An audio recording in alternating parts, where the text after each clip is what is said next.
We now come to the backbench debate on the potential merits of awarding a posthumous Victoria Cross to Blair Mayne. Jim Shannon to move. Thank you, Madam Deputy Speaker. I move that the potential merits of awarding a posthumous Victoria Cross to Blair Mayne be considered. First of all, can I just say, Madam Deputy Speaker, pleasure to serve under your chairship. Can I thank the Backbench Committee very much for the opportunity, and I thank those members who have taken the time in before recess to come in and make a contribution. And truly I'm thankful for the recognition of the importance of this debate in this chamber today. This is not merely about a Newtownards boy and his exploits, which I will tell. This is about how we as a House honour our veteran sea heroes and ensure that the honour is properly recorded. At a time when veterans feel that their service is a thing of shame, the importance of this recognition goes to every service personnel member throughout this country. I know that means so much to so many in Newtownards, in my hometown of Strangford, and I'm thankful it's been deemed worthy of this debate here in the greatest seat of democracy.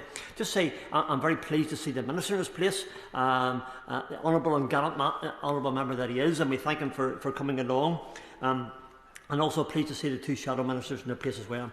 I'm no writer, Madam Deputy Speaker. Damien Lewis, whose work in Blair Mayne and the foundation of the SAS, is unparalleled. However, allow this Ballywalter boy to retell the stories I heard by old men in the town rhyme off in my youth as a crowd of us listened in awe of how one of us could achieve so much. If you were 8, 9, 10-year-old and you had all these old soldiers in the Second World War and they were telling you all these great stories and you just always wanted to be a Royal Marine, as I did as a wee boy, I wanted to be a Royal Marine Commando. I never achieved that, by the way. The honourable gentleman did, and I managed to get to the Ulster Defence Regiment and the Royal Artillery. And they weren't second best, by the way, but weren't as good as what I wanted as an 8-year-old. But when you listen to the stories of those soldiers, I asked members to very quickly, in a brief moment, a scene of what happened. The air is filled with the screams of dying and the stench of the dead. You're gasping for breath as your lungs intake gulps of gunpowder-tinged air. You're lying in a ditch. The enemy is firing so often without break that the rat-tat-tat of bullets emerges together. You know that each searing breath may well be your last. The officer you look for direction is dead. Deep in your heart, you believe that it will take a miracle to lift you from this scene of hell. Suddenly, you hear something different. You hear the roaring of an engine, of a jeep. With your last vestige of energy, you lift your head with stinging eyes. You make out the form of a jeep that is cutting through the madness and the mayhem. The man on board fires at the enemy like an avenging angel. He slows down the jeep down to the ditch. On his way past, he calls, "I'll pick you up on the way back." Nothing flowery, no grand words, just a promise that he gives you that perhaps it is not time for you to go just yet. With a hammering heart, you watch as the man in the jeep forces the enemy to retreat, despite the fact that the enemy holds all the advantages of position, men and firepower. And as the enemy retreats, the jeep turns round. This time it stops. The avenging angel jumps to the ground amid a hail of bullets and holds out his hand. Shaking, you grasp that hand as you're bundled in with your 11 colleagues and driven widely to safety. As you look to see what form your angel takes, you see this a crazy Ulsterman. We're not all crazy, by the way, but we're all very brave. I wouldn't be as brave as this man. It is Paddy Mayne, and everything falls into place just in that 1 second. It's a man who is known for bravery and courage and for leading his men to victory. A man who is, and in your eyes and the eyes of your surviving family, will forever remain a hero of epic fame. The story is one of the true stories of Lieutenant Colonel Paddy Blair Mayne.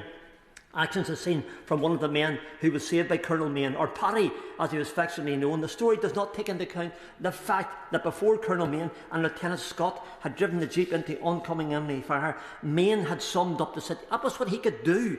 He could lead from the front as a soldier, as a leader of soldiers, but also with the courage and determination. He was a man who was born for that time.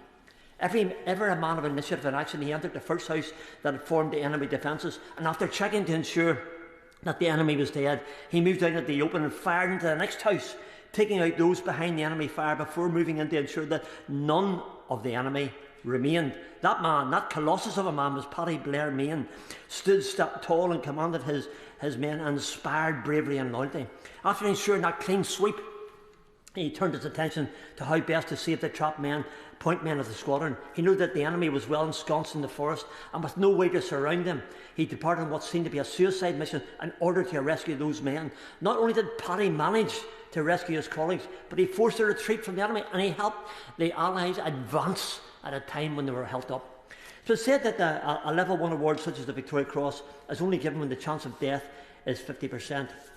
A report from Brigadier Calvert in June 45 said there can only be one explanation why Colonel Mayne was not killed by what already had proved deadly and concentrated fire. The sheer audacity and daring which he showed in driving his jeep across a field of fire, momentarily bewildering the enemy. He also continued, Colonel Mayne, from the time he arrived, dominated the scene. That was the man he was. When he was there, he had no fear. His cheerfulness always, his resolution, his unsurpassed courage in this action was an inspiration to us all. That was the soldiers who watched this colossus of a man jump out and save them and rescue them and win the day for the Allies in their advance in Germany. Undoubtedly, it was a suicidal mission to rescue his comrades and ensure that the enemy retreated further. Colonel Mayne's mission was a complete success. In the words of Brigadier Calvert, he said, not only did he save the lives of the wounded, but he also completely defeated and destroyed the enemy. That's the man. Colonel Mayne's story is the stuff of which legends are made. Legends that we know to be true, but we as boys in Newtownards and Ballywater many years ago looked to that to be that person. It's the stuff of which many of us dreamed as young boys and acted out in our gardens. Blair Mayne was certainly a hero of mine as a young child many years ago. His actions were those of a man who put others first, and he did do that and went above and beyond the call of duty. There's absolutely no doubt that his actions on that day were heroic and worthy of recognition and commendation. And that is why Brigadier Calvert recommended that Mayne be awarded the highest award, the Victoria Cross. Mayne was informed that he was to be granted that well-deserved accolade, and he informed his mother accordingly, which made, of course, his mum even more proud. And who's more proud of you than your mum? Whatever you do is just great, because your mum thinks whatever you do is brilliant. And that's, my mum's the same. But, I hope it's true, by the way. I shall explain why I've told the war story. There's a reason for it. I want to do that because it's a factual historical account. Why the BBC have a global success in their Rogue Heroes dramatisation about a founding member of a covert special raiding squadron, a hero many times over, who reputed to have single-handedly destroyed 130 enemy planes and was commended for the highest military award. The reason is that 6 months later, a terrible mistake happened. The mistake stripped Blair Mayne of his hard-won honour and much of his self-esteem. The award of Victoria Cross by the 1931 Royal Warrant is bestowed upon those who display acts of conspicuous gallantry and for a signal act of valour in the presence of the enemy. Paddy Mayne more than attained that standard. But the mistake lies with the word signal, which is defined in the Oxford English Dictionary as an event or a statement that provides the impulse or occasion for something to happen. So it was not a planned event. Mayne certainly qualified for the award. However, the word signal was misread as single. Now, it's a clerical error, and we're very clearly putting forward this viewpoint. Mayne had been accompanied in the jeep by Lieutenant Scott, who provided covering fire and therefore had not acted single-handedly, which meant that he was deemed to be ineligible for the award. The change has been queried at a number of levels over the years, and yet it appears that alteration resulted in Mayne being stripped of the award. Instead, he was given a third bar to his DSO.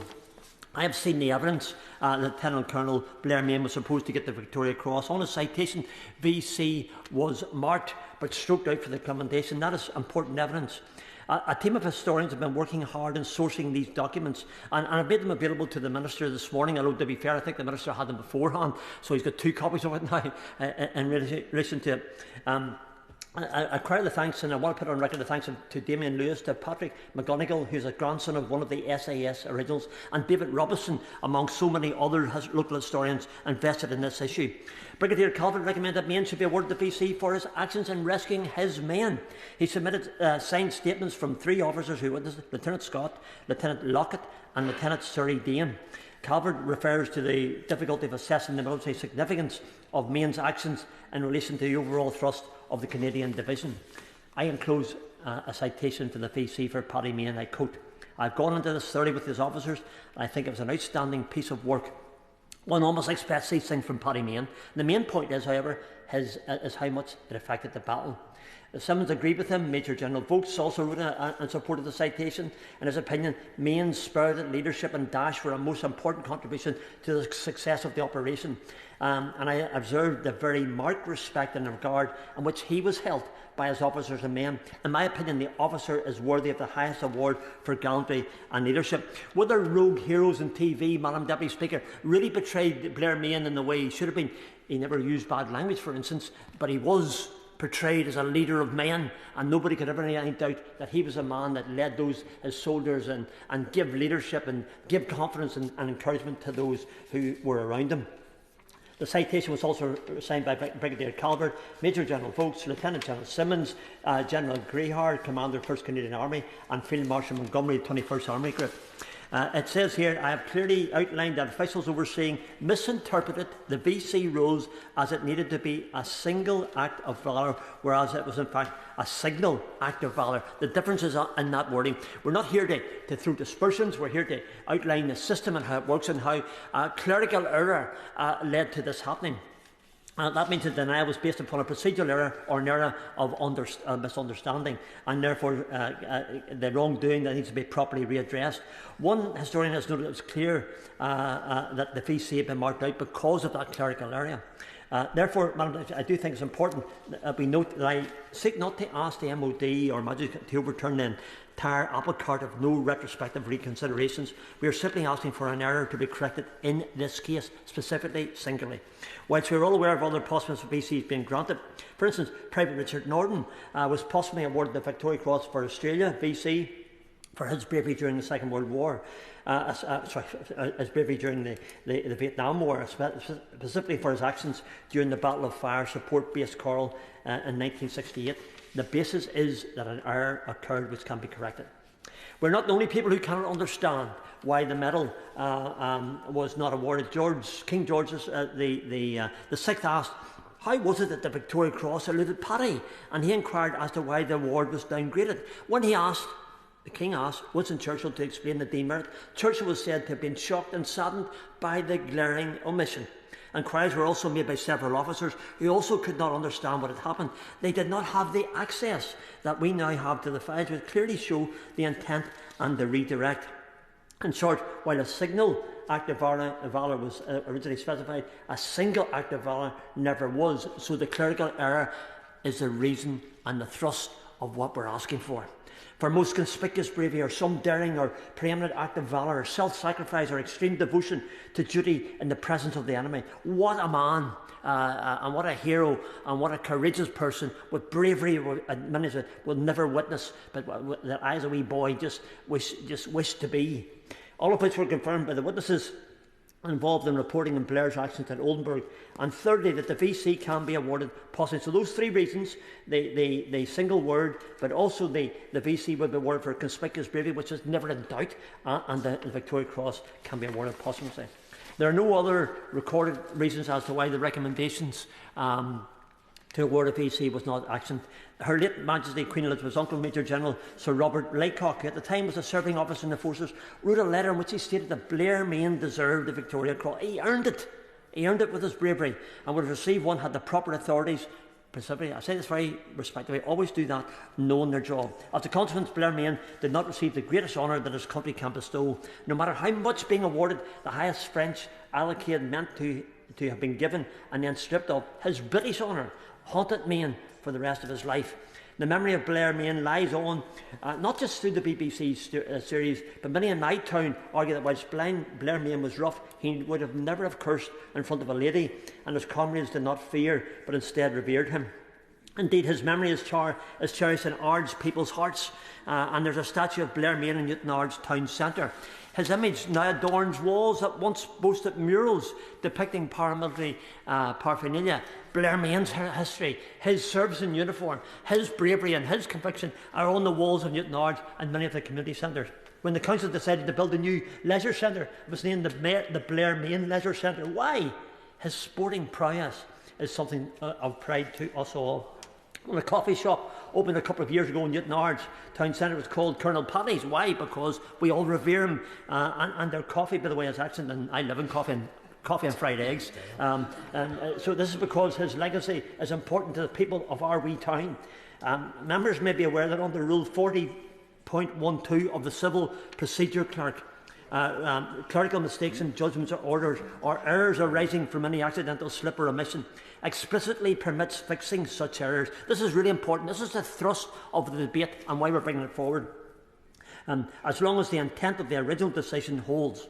So the original decision was to allow the VC. The law allows for slips of the pen to be corrected. Letting an error stand, as in this case, perpetuates, I believe, an injustice, especially if the mistake skewed the outcome which it has. I conclude with this. I'm very clear of the time that you, Madam Deputy Speaker, and others asked me to conform within, and I'll do that. It is said that King George VI asked him how it was that he had not received the Victoria Cross, and he answered in a manner, I believe, that sums up this courageous and honourable man, as he was. I serve to my best, my Lord, my King and my Queen, and none can take that honour away from me. Today, in this House, Madam Deputy Speaker, we have a chance to restore and replace that which was his. It is time that the memory of a man who lived for his colleagues and his country was restored to its full glory through the restitution of the Victoria Cross. The question is, as on the order paper. Dr Scott Arthur. Thank you, Madam Deputy Speaker, and I thank the Honourable Member for Strangford for both securing this debate and opening it in such a way. I know this is an incredibly important subject to him, and his retelling of Paddy's activities during war, it was almost like I could almost see the commando comic before me from my childhood. So well done for the way you did it. I don't intend to speak too long. It's really just a long intervention I have here. So the member for Strangford asked me to support this debate. I didn't really know who Paddy Mayne was. And I have to say, whilst the member for Strangford is a lovely guy, his politics can be a little bit dodgy sometimes. So rather than saying yes on the spot, I did decide to do some homework. And you could see quite quickly that the case is strong, of course. And I felt bad even having to research it, actually. I spoke to my son when I got home that week, and he did very politely point out to me that we'd watched a TV programme about Paddy Mayne together, and also my son had bought me a book for my Christmas about Paddy Mayne, which I've still not read. But don't tell him. And then the week after that, I was visiting Redford Barracks in Edinburgh South West, and I met a serviceman there from Northern Ireland, and I took the opportunity to ask him what he thought. And he was offended that I even had to ask him about it because he felt the case was so strong. And whilst I don't speak for him, he was a little bit upset about the way Paddy was depicted in the second of the Rogue Heroes series, actually. And he made the point about the language specifically. I've asked residents in my constituency what they thought about this debate today and what the trajectory should be. And overwhelmingly, people did get back and say the case was strong. There was a real feeling that Paddy was overlooked because he was sometimes forthright with his opinions, sometimes challenged authority, which is not always a good thing in the forces, I guess, but above all because his face didn't fit sometimes. And one of my constituents did say to me, they said that Paddy deserves this, but if he does win it, it's a victory for all the other people who were overlooked because they went to the wrong school or came from the wrong background, and that counted against them. So I think I'm very happy to give way. Can I thank my honourable friend for giving way? I think, like him, I would agree with the need to make sure research is done. And actually, for this, the podcast, We Have Ways of Making You Talk, does a much better introduction to Paddy Mayne. But my main intervention is, does he agree with me that actually what we need to be making sure we're looking at the moment as well, picking up his point, look at the current rules of recognition for those serving in the Special Forces and making sure some of the difficulties that will arise with public recognition for these very brave troops are taken into account going forward? Dr Scott Arthur. I thank my honourable friend for his intervention in it, and I'll try to listen to that podcast on the train home this evening. But, I mean, the issue around Special Forces does often come up, but I mean, I have absolute trust in them to follow the rules of engagement and also the rules of war at all times, and I respect them and all our armed forces for the work they do. So the case is strong, and I just want to conclude by saying that we're not here today, of course, to demand that Paddy gets a VC on behalf of himself or of all these other people who are perhaps been overlooked, particularly in the year which is the 80th anniversary of the Second World War, of course. What we're here today saying is it's time to look at this with fresh eyes. Formally, not here in this House, but people who understand this much better than us, and ensure that a fair decision is reached. But I do think the member for Strangford has been very clear about perhaps what that fair decision should be. Thank you, Madam Deputy Speaker. Robin Swan. Thank you very much, Madam Deputy Speaker. And I rise today to support the Honourable Member for Strangford in his call for those potential merits of awarding a posthumous VC to Blair Mayne. Because today, Madam Deputy Speaker, we speak about a man whose courage and leadership actually helped shape one of the most elite fighting forces in the world, and indeed Lieutenant Colonel Blair Mayne of the SAS. And though his name is now etched in military history, one honour that eluded him is the Victoria Cross, and I think today's debate allows us the opportunity to look at those circumstances and potentially correct that. Because Mayne, as the Honourable Member for Strangford has said, was a soldier of a rare calibre.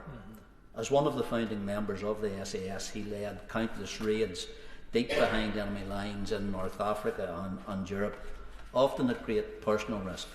He led from the front, destroying enemy aircraft, supply lines and infrastructure, often with nothing more than a small group of men and his sheer willpower. His character and indeed courage are legendary. But that has, and I think already has been mentioned, has been coloured and to an extent misrepresented in the recent BBC series due to what has been artistic licence. But I want this House just to consider, in regards while we consider the merits of awarding the posthumous VC, to actually reflect on the citations from his DSO. The first DSO awarded February 24th, 42 for his leadership during a raid on the Tamat airfield in Libya. And the quote is, "The task set was of the most hazardous nature, and it was due to this officer's courage and leadership that success was achieved." The first bar to the DSO then awarded on October 21, 1943 for recognising his actions during Operation Husky in Sicily.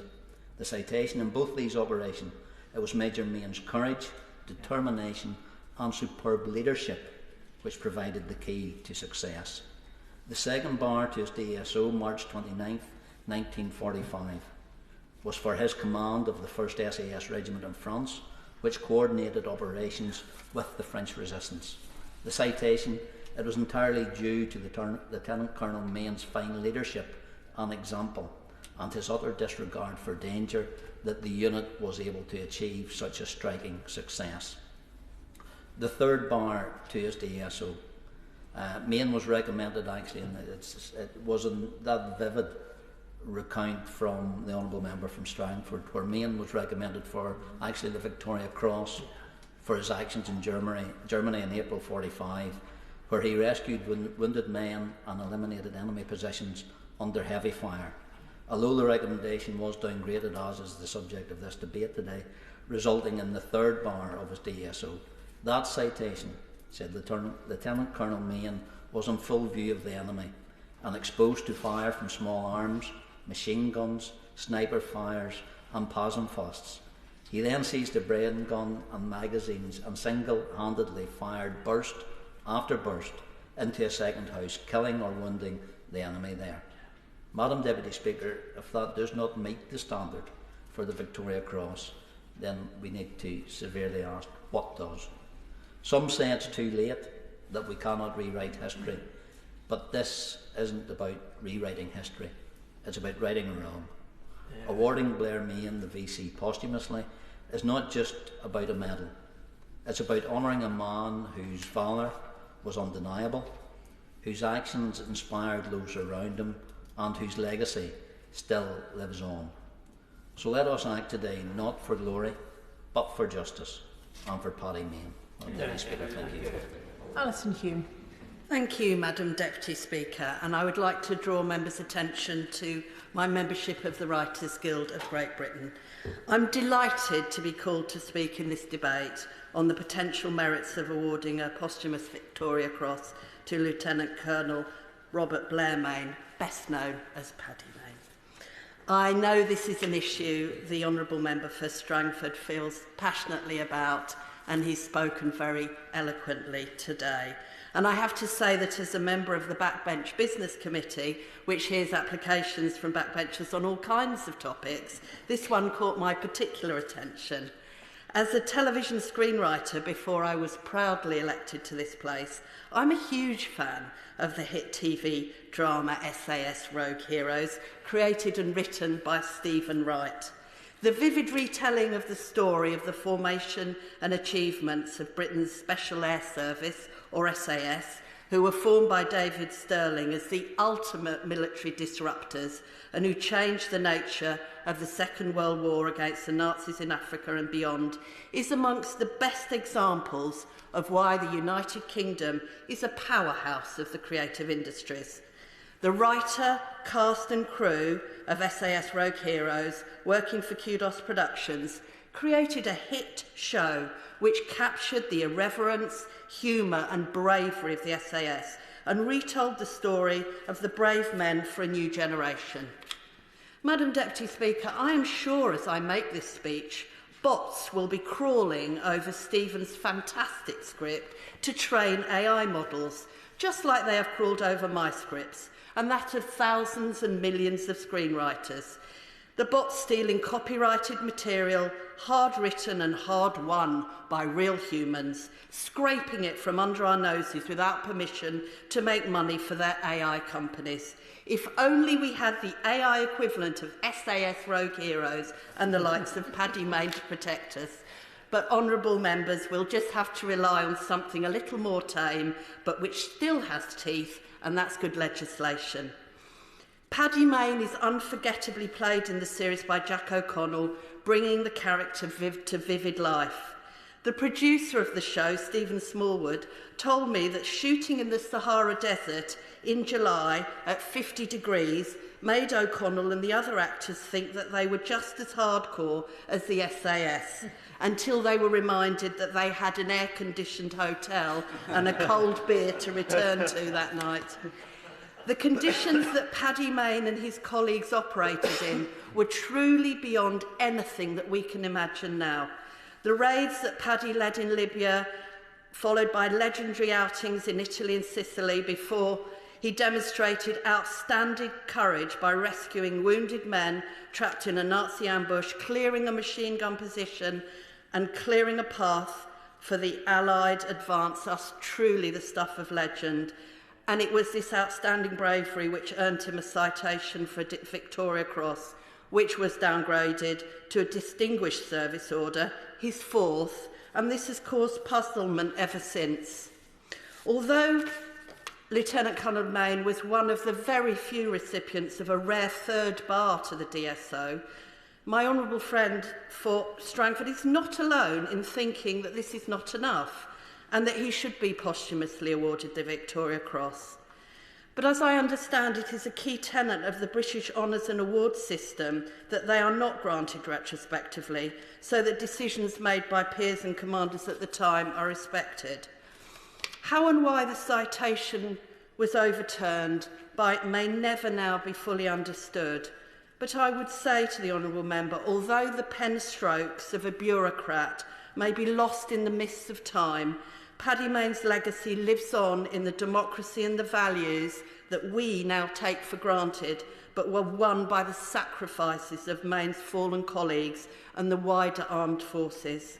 His legacy lives on in the celebrations next month, when we will mark the 80th anniversaries of victory in Europe, and then in August, VJ Day, commemorating the end of the Second World War. If he were alive today, I am sure Paddy Mayne would be looking to us in this place to do right by the men and women who serve and risk their lives for this country. And I'm proud to be part of a government committed to strengthening support for our veterans and armed forces community by putting the Armed Forces Covenant fully into law and ensuring that veterans have secure homes. To conclude, Madam Deputy Speaker, millions of people around the world have now learnt about Paddy Mayne's courage and leadership through the TV show. 70 years after his untimely death, Paddy Mayne has officially passed into legend, and his phenomenal bravery will live on forever in the motto of the SAS, who dares wins. Carla Lockhart. Thank you, Madam Deputy Speaker. And today I rise to speak about a man whose name is etched into the very DNA of the British Special Forces, a man of exceptional courage, legendary leadership and unrelenting service to this country, Lieutenant Colonel Robert Blair, affectionately known as Paddy Mayne. I want to commend the honourable member for securing this debate. No better man to take it forward and to try and right the wrong that was served to Paddy Blair Mayne. Mighty men have came from Newton Ards in the form of Paddy Blair Mayne and in the form of the honourable member. In Northern Ireland we talk about a rough cut diamond, and Paddy Blair Mayne was just that. He was certainly not perfect, and none of us sitting here today, well, none of us are perfect, but he, when it comes to his service, he certainly led from the front and was a mighty man. He was one of the founding pillars of the Special Air Service, the SAS, and helped build it into the elite force we know and revere today. His leadership during World War II changed the course of modern warfare. He was a warrior in the truest of sense, fearless, inventive, and utterly devoted to his men. Mayne was awarded the Distinguished Service Order not once but 4 times, an almost unheard of honour. He was a man who led from the front, a man who raided behind enemy lines with such ferocity and tactical genius that even his enemies respected him. He destroyed over 100 aircraft in daring missions across North Africa. He risked everything, time and again, not for medals, not for recognition, but because it was his duty. And yet, Madam Deputy Speaker, despite all of this, despite the eyewitness accounts of unimaginable bravery under fire, despite the legacy he left behind in the SAS and British military history, he was denied the Victoria Cross. And this wrong has never been made right and is a lingering, grave injustice. The Victoria Cross is the highest award for gallantry in the face of the enemy. It is meant to honour, and I quote, the most conspicuous bravery, a daring or pre-eminent act of valour or self-sacrifice. Paddy Mayne was the very embodiment of those words. But this is not just about righting wrong from the past. This is about recognising what he gave up. He led from the front while others hesitated. He put his own life on the line so his men could return home. And his story, his example, has inspired generations of servicemen and women. Madam Deputy Speaker, this is not a matter of sentiment, it's a matter of principle. Yeah. It is time this country honours him, not just with words, not just with statues or stories, but with the medal he so clearly earned. I urge the Minister to reconsider this case with the seriousness and urgency it deserves. Lieutenant Colonel Paddy Mayne is a national hero. He gave us all, and now, long overdue, his country must give him the recognition he deserves, the Victoria Cross. Thank you. Thank you. Lee Pitcher. Thank you, Madam Deputy Speaker, and thank you to the member of Stratford for being able to host this debate today. Now, the award of the Victoria Cross has an extraordinary impact on individuals, on families, friends and communities, and I'd like to give an example of my own in the town of Hatfield Woodhouse, where we were proud to produce Corporal John William Harper, VC. Now, Corporal Harper served in the 4th Battalion, York and Lancaster Regiment, British Army during the Second World War, and on the 29th of September 1944, he led his section in an assault over open ground against a fortified position, leading from the front and repeatedly moving forward alone to establish the way forward before exposing his own comrades to danger. Corporal Harper was fatally wounded in the assault, unfortunately, but his action secured the success of the attack. Now, Hatfield remembers Corporal Harper by maintaining a twinning arrangement with the town of Merklas in Belgium, where the corporate's gallantry took place, but memorials of him can be seen at a local St Lawrence church and at the war graves, and local children still learn about Harper VC at schools in Merklas and in Donny today. And even in the last few years, a new extension to Hatfield area was named Harper's Eve in his honour, showing that the memory is still important to the people of the town. Now, why this is important and part of today's debate is that as time moves on and new generations are born, the story of the Victoria Cross and of the legend who receives it means that we never forget. We never forget their gallantry, but we never forget the gallantry of all of those people that have served us. And this is why the Victoria Cross Award can make all the difference, recognising a hero like Blair Mayne, who sacrificed so much for others, but also for the pride that it brings to the community. And regardless of what the Minister says today, I am so pleased for the member opposite, who I call my friend, that he's been able to raise it today, and Blair Mayne's efforts will be recognised in the Chamber and will be remembered forever. John Cooper. Speaker, thank you, and congratulate my neighbour, the Honourable Member for Strangford, on securing this important debate, and you could almost smell the cordite in his opening remarks. My first encounter with the Special Air Service was when, just as we were getting to the good bit, the John Wayne film was interrupted on TV, and it was over to Kate Adie as men in bug-eyed respirators ended the Iranian embassy siege on 5th May 1980 amid the thunder of flashbangs and the staccato rattle of small arms fire.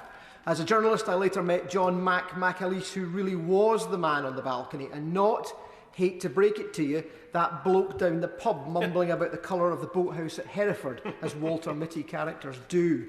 I also became friends with Colonel Clive Fairweather, second in command of the regiment. Sadly, both men are no longer with us, but in life one thing was obvious: neither was a reckless psychopath. Hard men, yes, of course, for theirs is a lethal business. But rather more planning and preparation goes into Tier 1 Special Forces than novels and TV would have you believe. Controversy reigns over television's brilliant SAS rogue heroes and Blair Paddy Mayne's depiction. It's nothing new.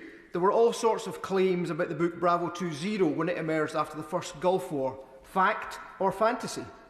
Peter Billy Rat Ratcliffe, former Regimental Sergeant Major of 22 SAS, told me, "Life in the regiment is not really about garrotting 200 sentries, you know." "But you do know how to garrot a sentry, don't you?" I asked. In his Salford accent, he told me, "Oh yeah, but I'd rather shoot you from a mile away, less chance of being compromised." Uncompromising, but careful, thoughtful and cunning too. And as such, these men are surely the inheritors of the spirit of Blair Mayne. For certain, he could be a wild man, especially in drink. There is a cottage on the Isle of Arran pockmarked yet by rounds fired from his service revolver after a surfeit of whisky. But it fell to Mayne to protect and indeed nurture the nascent SAS when founder Sir David Stirling was a POW in Italy and the infamous Colditz. If Mayne were as unhinged as portrayed, he would not have been able to apply the quiet discipline needed to forge a bunch of rogues into an effective and elite fighting force.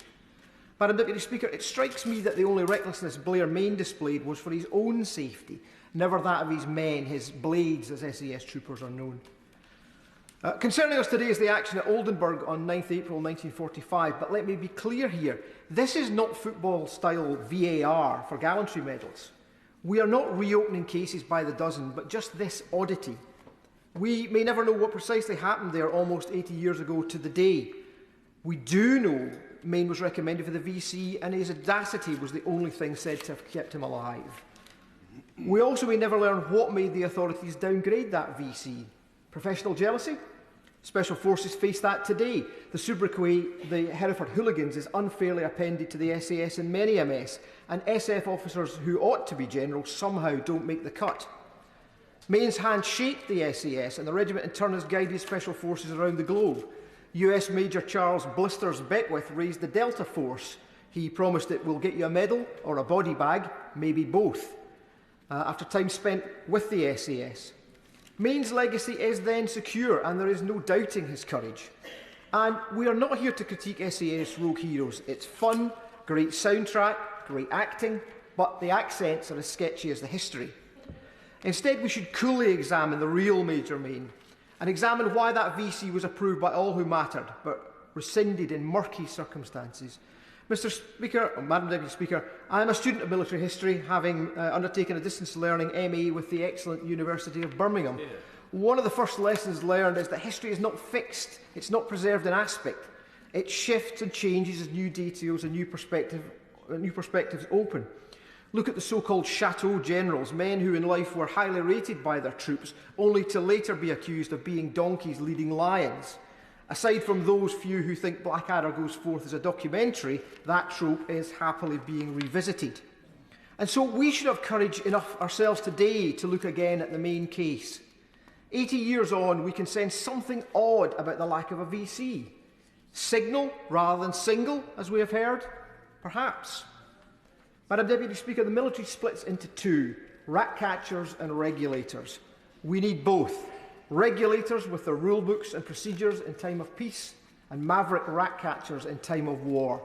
Mayne was a fine rat catcher, and regulators then and now should not stand between him and this country's premier gallantry medal. Thank you. Dr. Al Pinkerton. Madam Deputy Speaker, thank you very much. And may I begin by just simply acknowledging the Honourable Member for Strangford for tabling an early day motion and for securing today's important debate. The Honourable Gentleman has supported so many new starters in this House since we joined Parliament, and it's a pleasure to be supporting him in his advocacy of this important cause today. As we've already heard from members across the House, the courage and bravery of Robert Blair Paddy Mayne stands alongside the greatest soldiers of our reckoning, past or present. The heroism that Mayne demonstrated during the Second World War is rightly celebrated, but I want to take a moment, if I may, to shine a light on a lesser-known but remarkable chapter of his life, the work he did with the Falkland Islands Dependency Survey. This chapter reflects his unwavering dedication to service and duty, but also holds a special resonance for me personally.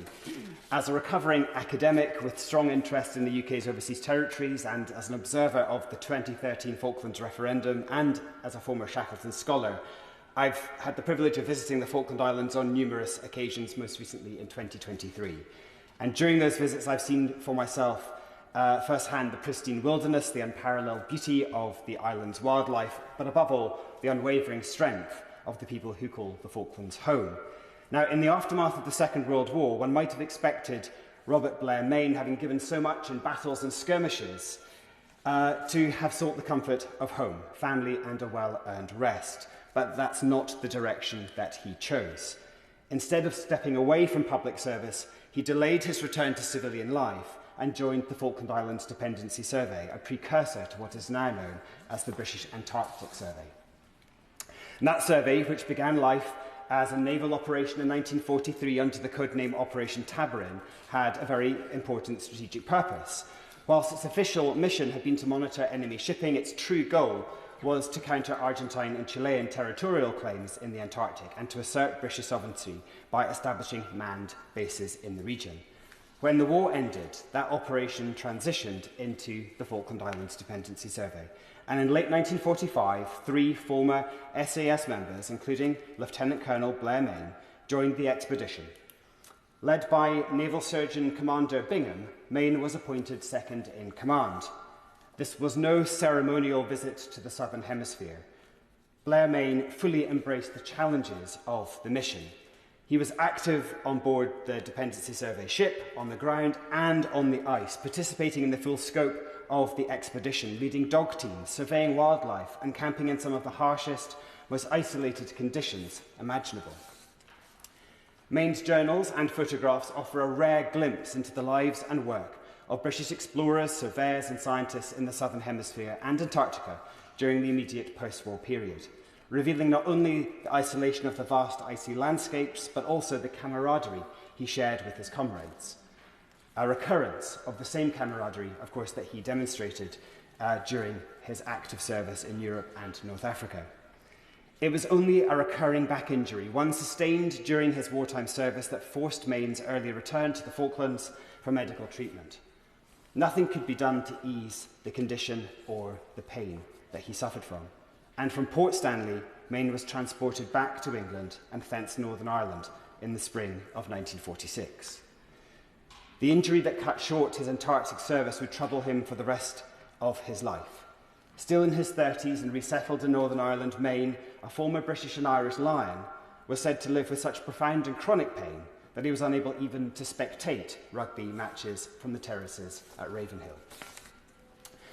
For 80 years, Mayne supporters have remained acutely aware of the injustice that denied the Victoria Cross to this extraordinary man and undisputed national hero.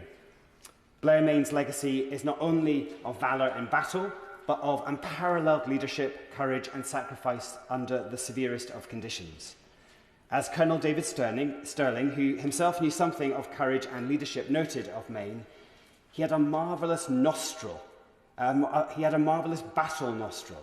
He could really sense precisely what he had to do in a situation. It wasn't sheer courage, it was sheer technique. Now, today's debate isn't about rewriting history. It concerns the righting of a historic wrong, one that was evident at the time of its making in 1945, and one that has become even clearer with the passage of time and the application of a clear-eyed historical lens. On the 80th anniversary of Mayne's recommendation for the Victoria Cross, and in the 70th anniversary year of Mayne's untimely death in 1955, there would be no better or more appropriate moment for His Majesty's Government to take up the cause and finally award Lieutenant Colonel Robert Blair Mayne the Victoria Cross, a recognition earned in 1945 and which is now 80 years overdue, but we hope not for much longer. Yeah. Lincoln Jopp. Thank you, Madam Deputy Speaker. I hadn't actually intended to speak in this debate, so forgive me for not being as eloquent as other contributors. And it's an honour to follow the member for Surrey Heath. He mentioned David Stirling, and it would be remiss of me not to mention, particularly whilst wearing this tie, that David Stirling was, of course, the Scots Guard, my own regiment, in which I spent 25 years. I would like to congratulate the member for Strangford for securing this debate. It is, for something that's 80 years too late, it is timely. And he had me, to be perfectly honest, when he said that the King was confused and disappointed that Mayne had not been awarded the Victoria Cross. He had me when he said that Winston Churchill was equally confused, discombobulated and disappointed.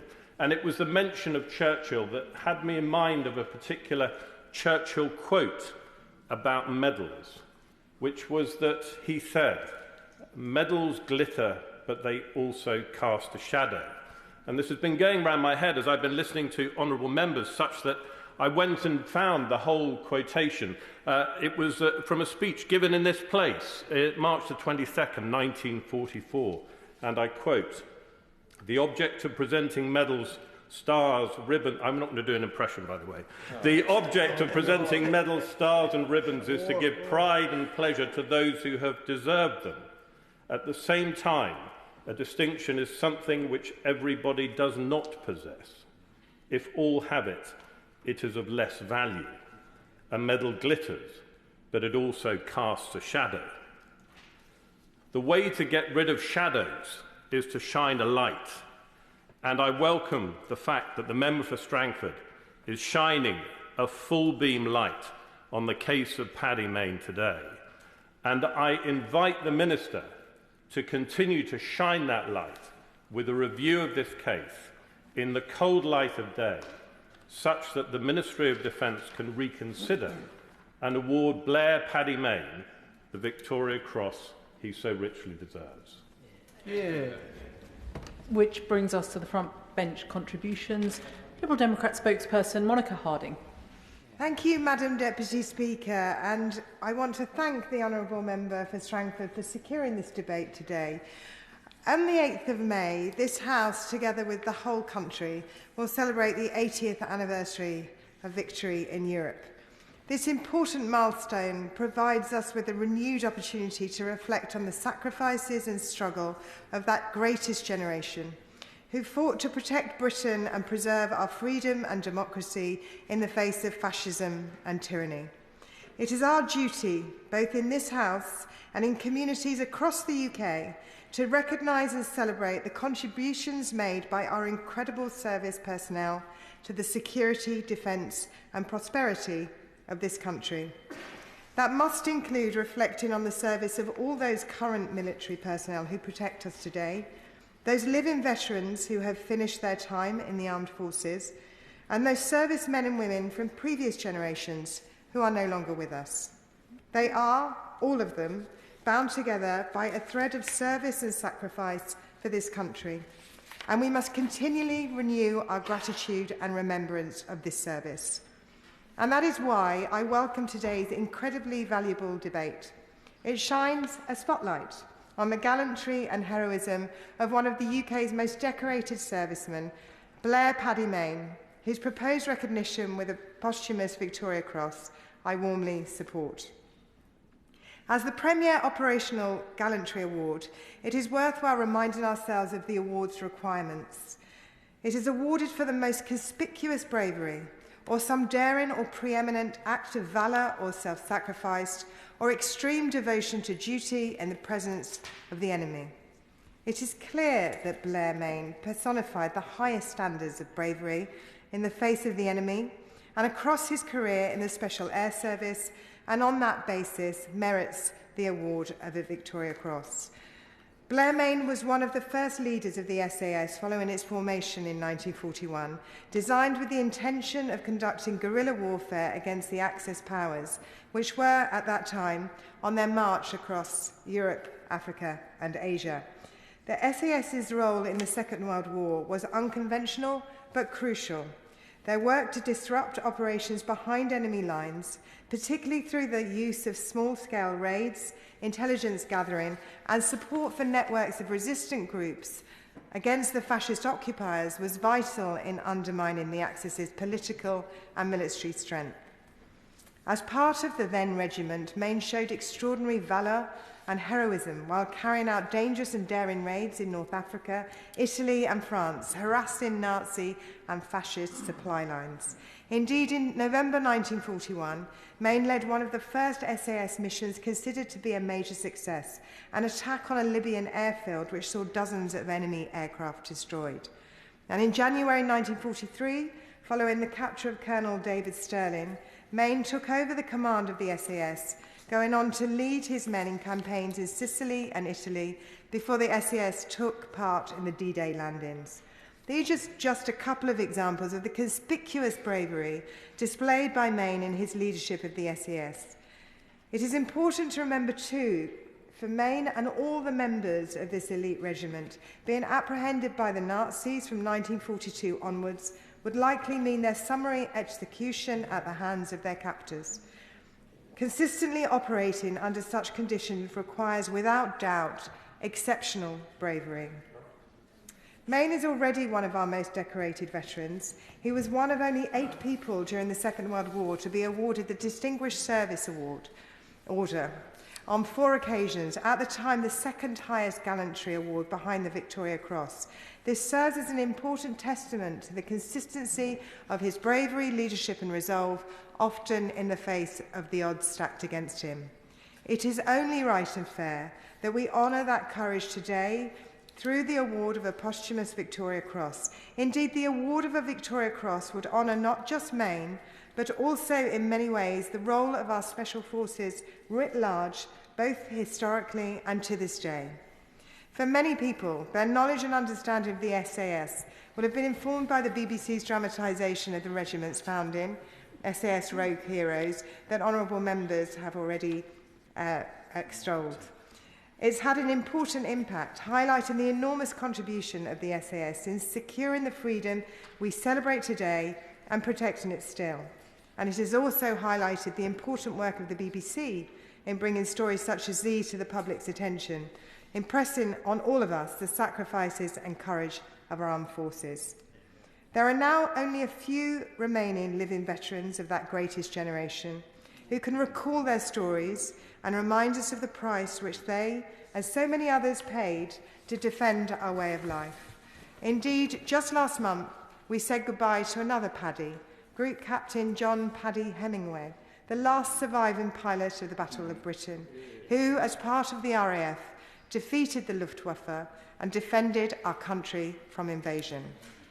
We have a responsibility to champion their voices and their deeds, and to continue to recognise acts of outstanding valour and heroism in our armed forces. And that is why I warmly support the award of a posthumous Victoria Cross to Blair Mayne. The decoration that King George VI said has so strangely eluded him, but is within our gift to correct. Thank you. Minister Rebecca Smith. Thank you, Madam Deputy Speaker. And like everybody else in the room, I'd like to thank the Honourable Member for Strangford for bringing this debate this afternoon on the final day before Easter. I think for everybody in the room, we've really enjoyed listening to both the stories that he has shared, but also the many other stories that have been shared across the room. And it's worth just putting on record that although I have never wanted to be a commando, I do call many of them both constituents, friends, and also I know there are many gallant members right across this House who are also my friends.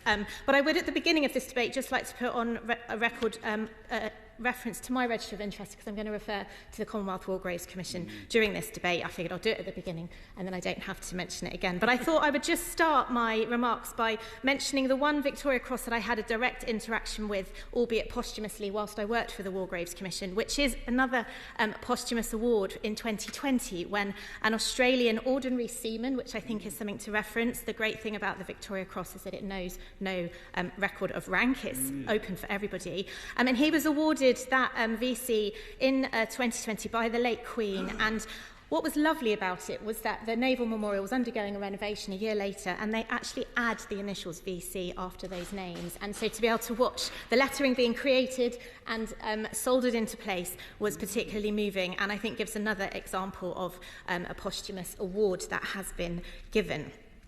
What was striking about the comments that have been made, particularly from the Honourable Member for Strangford, from South Antrim and Upper Barn, was just this repetition of this word leadership. And I don't know about you, but everybody in this room, if you're like me, will be thinking, gosh, this man was a brilliant example of some of the things that we need to show as politicians. And I've certainly felt quite inspired listening to the things that he did. As the Honourable Member for Strangford said, he was a leader of men. He was born for that time. He dominated the scene. None of the enemy remained. I mean, we don't want to be too political, but there's some great mantras there for each of us, I think. As we head into the local elections, perhaps, he defeated and destroyed the enemy indeed. However, we are here to talk about him. I've particularly enjoyed the more modern references to screenwriting, to our journalistic colleagues, the member for Scarborough and Whitby and Dumfries and Galloway, and also that link to the Falkland Islands that the member for Surrey Heath has raised. I think just being able to understand what Paddy Mayne did after he had left the SAS is particularly important. The reference to Corporal John Harper VC, and just that reminder of Winston Churchill's words, and indeed the King's words that my colleague from Spelthorne mentioned as well. So, may I use this opportunity, Madam Deputy Speaker, to place on record my and His Majesty's official opposition's unwavering support for our special forces as they exist today, as they continue to play a vital role for our country. And whilst we will always respect the requirement for operational secrecy, I am sure honourable members from both sides of this House sleep soundly, knowing that we have such highly trained and brave set of soldiers protecting the nation. Representing a constituency as I do, which is home not just to many veterans but also many serving personnel, some of whom I know take part in the most daring and dangerous missions, means being able to speak in this debate this afternoon is a real honour. So the life story of Robert Blair Mayne, or Paddy Mayne, is, by all accounts, as we have heard this afternoon, exciting, brave, and just a little bit controversial. Operating in some of the most unforgiving locations in the world, for example, North Africa, and as we've heard already, the Normandy landings, highlights the vital work of the new elite commando force, the Special Air Service, that came into being during the Second World War, and which Paddy Mayne was such an important member of. It is in no doubt that Lieutenant Colonel Paddy Mayne served gallantly and with distinction, something his military record clearly highlights. His Distinguished Service Order and the 3 bars, even if one of those is the whole point of this afternoon's debate, as well as receiving the Office of the Legion of Honour from the French and a Croix de Guerre from the Belgium. However, it does seem as if evidence may now exist to suggest that that 3rd DSO bar should indeed have been a VC all along. I know how important securing the appropriate level of honour for Paddy Mayne and others is to many today, those still alive who served at that time and those who fight on their behalf. Indeed, Madam Deputy Speaker, I have spent hours with one of my constituents, Ivor Foster, who believes deeply that his service as part of Bomber Command should be recognised with a distinct medal rather than a clasp on the 1939 to 45 star. And whilst I don't entirely agree with him, to this day he will not apply for that clasp, such as his desire to be recognised for his work. And in contrast, it seems like reopening Paddy Mayne's case, though, may indeed be in order. This specific case aside, our overarching position as a party is that we continue to support the independent Medalic recognition process. It is an independent honours and awards committee whose job it is to decide the nature of gallantry awards, and in the case of the Victoria Cross, it rightly remains in the gift of the sovereign. Equally, I remain reluctant for the process to become politicised or for there to be a precedent towards either overlooking history or second-guessing it. And you'll be unsurprised that having worked for the Commonwealth War Graves Commission, I'm particularly interested in the historical facts that we need to ensure we follow. So having spent 6 years working for the War Graves Commission across the South West, though, I want to just touch on one story which I think is helpful to what we're discussing this afternoon. Anyone familiar with the iconic CWGC headstones may be aware that many have a little small inscription at the bottom, always worth a look if you're ever in a cemetery. It's known as the personal inscription, and unfortunately I didn't think to write any examples down in my speech this afternoon, but there's a brilliant website where you can find them. But they were instituted as a way for families to personalise a headstone. And interestingly, it came about after much debate in this place regarding the uniformity of the headstones that was decided upon at the end of the First World War, and with it the lack of choice for families in how their loved one was to be commemorated. Now, definitely a story for another day, but I would recommend a deep dive into Hansard if you're at all interested. However, as the work of the Commission has continued over the decades, in some cases headstones have had to be replaced due to wear and tear. Now, with this often comes contact with the descendants of the casualty, who by definition generally didn't know the person and often didn't know their relatives either. Therefore, the Commission has set in place a policy for what to do when modern-day relatives wish to add a personal inscription to a replacement headstone.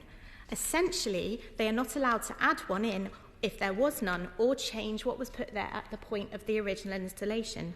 Now, this decision was reached that there was a reason why the family at the time chose not to inscribe, or indeed chose the form of words that have been there for decades. And because the Commission doesn't have records of why an inscription was added, or indeed not, adding or changing it, in their belief, would alter the integrity of the commemoration. Now, I'm sharing this story as I believe it has some bearing on how posthumous gallantry awards are considered.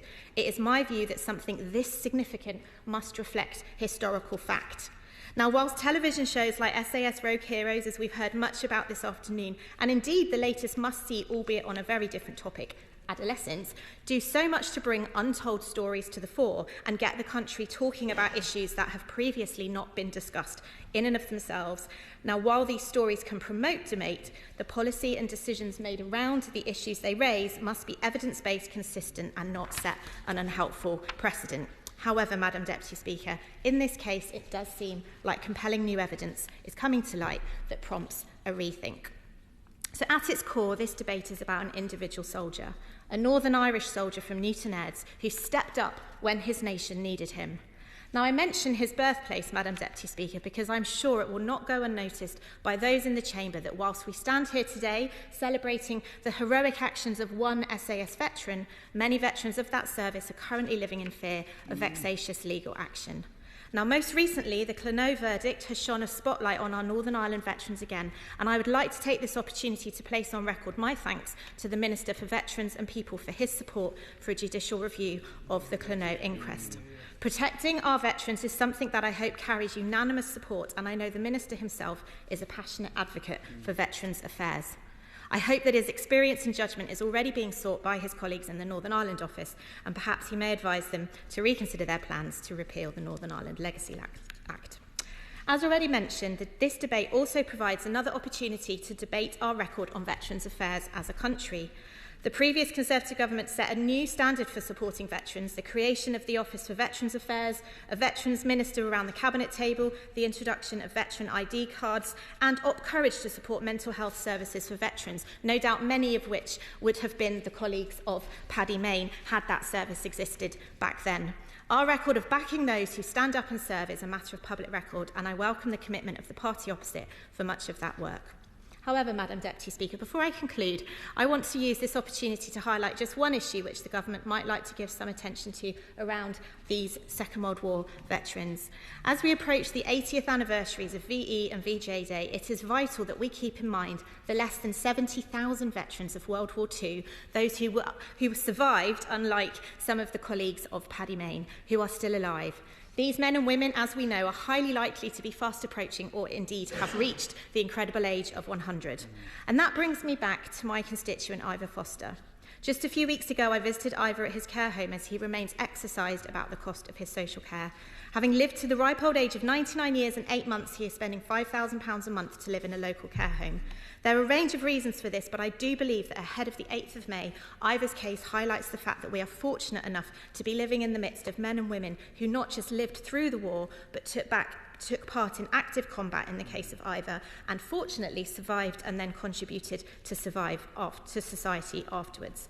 Therefore, I would gently ask the Minister, in a slightly cheeky way, Madam Deputy Speaker, what consideration has been given to how we acknowledge and show our gratitude to those less than 70,000 individuals who are still alive as we mark the anniversary of the liberation that they and Paddy Mayne fought for.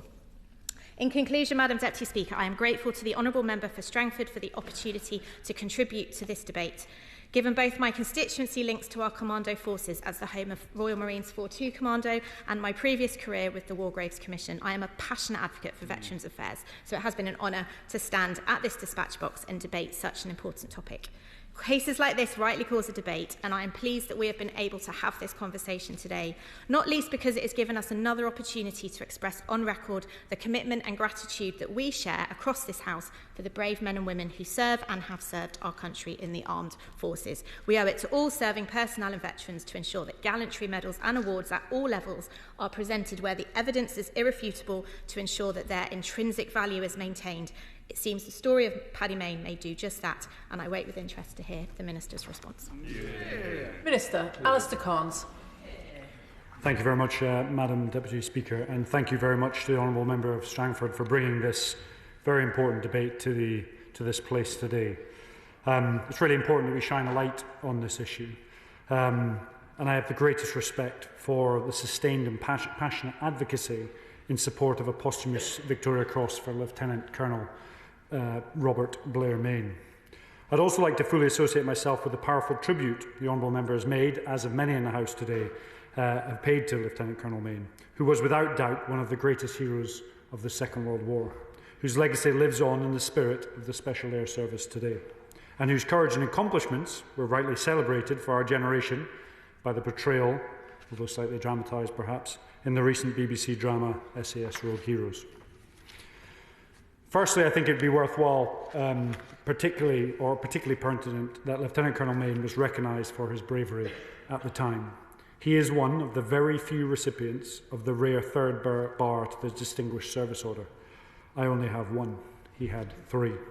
In recognition of his actions as commander of the 1st SAS Regiment during Operation Howard in April 1945, and it should be remembered that this made him one of the Army's most highly decorated officers of that time. Secondly, while it is possible to give gallantry awards posthumely, it is a key tenet of the British Honours and Awards system that they are not granted retrospectively. This ensures that awards are timely and clearly linked to specific actions or activities, and awarded in particular within the context of that time. And as I have mentioned many times in this debate, specifically when talking about Northern Ireland and various inquests and inquiries, it's their responsibility to understand the context of Northern Ireland at the height of the Troubles. It's also us in this warm place, sat on these wonderful benches, to understand the context of which the senior generals made those decisions around gallantry medals. For gallantry awards, as well as civilian and military honours, the guiding principle is they will not be considered more than 5 years after the incident in question. And finally, it's worth recalling that all significant battles and operations which take place in the Second World War were discussed in great deal in the context of medal recognition at the end of the war. It is worth noting that out of all the years of war, it was only in 1945 that more Victoria Crosses were awarded posthumously than those living.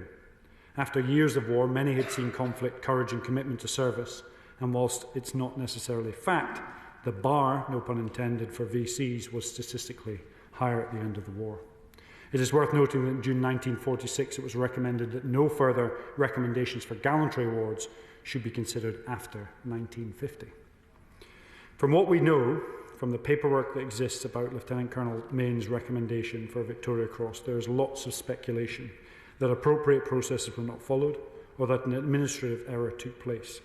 The evidence we have suggests that Lieutenant Colonel Mayne's citation passed through the correct chain of command and was properly considered by a succession of senior officers, all of whom were experienced and had a lot of combat experience both in leadership and the field, in consideration of medallic recognition and gallantry awards after many years of hard fighting during the Second World War. I thought it may just be worthwhile bringing forward some of those correspondence. Certain correspondence held by the Canadian National Archives from the Deputy Military Secretary to his counterpart in the 1st Canadian Army reveals some doubt about the VC and the discussion between the members of the VC Committee.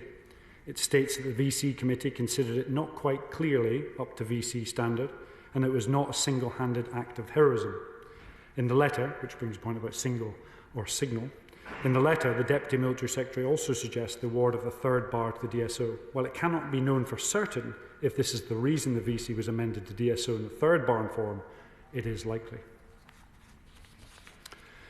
So it's clear that at some point in the process, it was considered more appropriate that Lieutenant Colonel Mayne was awarded a 3rd bar to his DSO, itself an exceptionally high honour.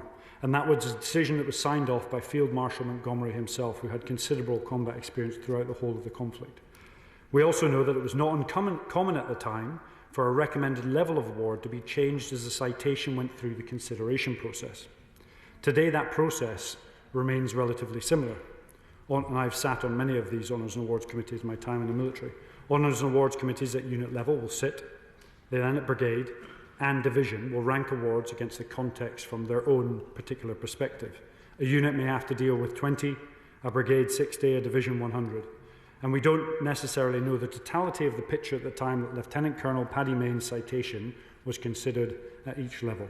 There may have been stiff competition, for example, across some of the broader military, in particular the Army. I actually fully respect all those who disagree with the decision that was made in relation to Lieutenant Colonel Paddy Mayne. However, I believe it is credible to conclude that Lieutenant Colonel Robert Mayne was a war hero of the absolute highest order, whilst also concluding that in some cases it's not appropriate for officers, officials, or indeed ministers working in the day some 80 years later to overrule the decisions made by senior officers at the time, who were steeped in wartime experience and had a contemporary appreciation of the brave actions of Lieutenant Colonel Mayne, and importantly his peers. I think there's some fantastic points brought out today in what is a really important important debate. Winston Churchill casts a shadow over those who perhaps didn't get a medal, and for everybody who did, there's probably 100, if not 1,000, who deserved one who definitely didn't. Interestingly, Australia has been raised twice. The Honourable Member mentioned the Australian precedent. However, Australia's separate honours system does not have any impact on UK policy. Australia not only bestowed one VC retrospectively for Vietnam, but as rightly mentioned, the Australian bestowed a second retrospective Victoria Cross on Ordinary Seaman Edward Sheehan, a sailor killed in 1942, which talks about the VC having no boundaries across services or indeed domains. It was news to me about the Falkland Islands, and I'm sure Paddy Mayne enjoyed the isolation and the camaraderie of a small team wandering around those pretty barren places, but amazing places. The Bomber Command Medal highlights an example of how divisive the medals in the honours system can be, and I'm sure those with military service can remember multiple different conversations about who got and who didn't. It's worth noting when we talk about honouring those that served in the Second World War, just today at Piccadilly Circus we had a lot of the World War II veterans up on the main screens in that major square for thousands to see, honouring the veterans who served during the Second World War. I would also conclude that combat, as mentioned earlier, can bring the best and indeed the worst out of us. And I would also argue, and I've said several times in the House, that courage is a decision, not a reaction. And it was clear to me that Lieutenant Colonel Mayne made multiple decisions that were deeply courageous. They weren't just reactions or of habit. Indeed, they probably became habit. He did it so often. So to conclude, I'm extremely grateful for the Honourable Member of Strangford for the opportunity he's given us all today to mark and lionise the incredible bravery, leadership and spirit demonstrated by Lieutenant Colonel Mayne some 80 years ago. Robert Blair Mayne was simply one of the greatest, from our greatest generation, a man of audacity, ingenuity and fearsome courageousness. His raids behind enemy lines and the courage to rescue injured comrades under fire is the stuff of military legend. A man whose spirit lives on in the Who Dares Wins motto of the SAS. The proud history of the SAS marks them out as one of the most battle-hardened and professional organisations of their time, and the very tip of the spear. Paddy Mayne is not only a hero within his regiment, but is a national hero. And he reminds me of a saying which mentioned early on, that in times of peace we must protect the mavericks. It is recognised, and I do note, that clerical mistakes in judgments or orders, or indeed errors arising from any accidental slip or omission in language, explicitly permits fixing such errors with no time limit, as long as the intent of the original decision holds. And so, as a Member of Parliament, who has a mention in dispatches, a military cross and a DSO, I will therefore take note of this new evidence that's been highlighted and the context of which it sits, and under the exceptional circumstances of this debate. And I will ask the Honours and Awards Committee to review the evidence and look to find a decision, but once the decision is found by that independent body, it will be finalised. And I think that will provide us an answer once and for all on Paddy Mayne's both service and indeed how it's recognised. There was lots of discussions today about let's have a look at the evidence with fresh eyes in the context. Let's have a look, a cool, calculated review, and let's have a review of the historical facts. Madam Deputy Speaker, I will go away, the Honours and Awards Committee will do that, and we will present that evidence in this House. So I'd like to thank the Honourable Member for our debate today. Lieutenant Colonel Robert Blair Mayne is a man whose spirit and legend will remain in the annals of the Mother of Parliaments and in perpetuity. Thank you. Jim Shannon to wind up. Thank you, Madam. I wasn't quite sure if I got the chance to wind up, but thank you very much for giving me that opportunity. I appreciate it. Can I first of all thank all right honourable and honourable members for their contributions. I learned today, for instance, that I didn't know, by the way, he served in the Falklands. That was the first time I ever knew that. I look forward to showing that to some of the family. Can I say to everyone, thank you for spending your Tuesday afternoon before recess in this chamber and given the chance to have Blair Mayne's posthumous VC to be reviewed. Can we thank very much the Honourable and Gallant Minister for agreeing to do that. We're deeply indebted to him. I think the family back home, and for us in Newton Ards and the constituency of Strangford, Madam Deputy Speaker, where that good son, that son we're proud of, came from, we look very much forward to a successful conclusion to that review of it all. And I wish, if I can, Madam, every right honourable member have a very good recess. Rest yourselves. I know I won't, but that's by the way. But I wish you all have a nice time, a restful time, and come back here energised for the new session. Thank you. Thank the honourable member for his inspiring Easter wind-up. The question is, as on the order paper, as many as of that opinion say aye. Aye. Of the contrary, no. I think the ayes have it. The ayes have it. Point of order, Andrew Rossendale. Thank you, Madam Deputy Speaker, for allowing me to make this point of order this afternoon. We are about to retire for the Easter recess. Indeed, the adjournment debate is about to begin. But I am rather perturbed by the fact that the order paper now lists the Easter adjournment debate not as the Easter adjournment debate any longer, but instead general debate, matters to be raised before the forthcoming adjournment. Now, Madam Deputy Speaker, as you know, I've been a Member of Parliament for 24 years. And the Easter adjournment debate was always a significant occasion. Also, remembering the fact that Easter is the holiest time of year for Christians in this country. I look over the other side and I see the crest of Sir David Amess, who was here for every Easter adjournment debate. Can I have an assurance, please, that this is the Easter adjournment debate, that we haven't taken away the Christian character of this important occasion, and will it be reflected in future order papers and indeed in Hansard itself? I'm grateful to the honourable member for giving notice of his point of order. The subjects for debate today, including the titles of the debates, were determined by the Backbench Business Committee. The debate titles are not a matter for the chair, so the honourable member may well expect he has the opportunity to take that up with the chair of the committee, who I suspect might be about to speak. Point of order. Point of order, Bob Blackman. Thank you. Thank you, Madam Deputy Speaker. Can I assure you and the whole House that no discourtesy was intended whatsoever? We didn't actually get notice of when we were going to get time and whether we would actually get time for a debate until quite late on. So I take what my honourable friend has said, we'll take it back to the committee and we'll make sure we correct it for the future and make sure that the Easter and Christmas recess debates, and of course the summer recess debate, we've already renamed, rechristened as the Sir Davis Amis debate. So I hope that will reassure my honourable friend. Can I thank the chair of the Backbench Business Committee for that clarification? Which now brings us to the backbench debate on matters to be raised before the forthcoming, I believe I might have the licence, Easter adjournment.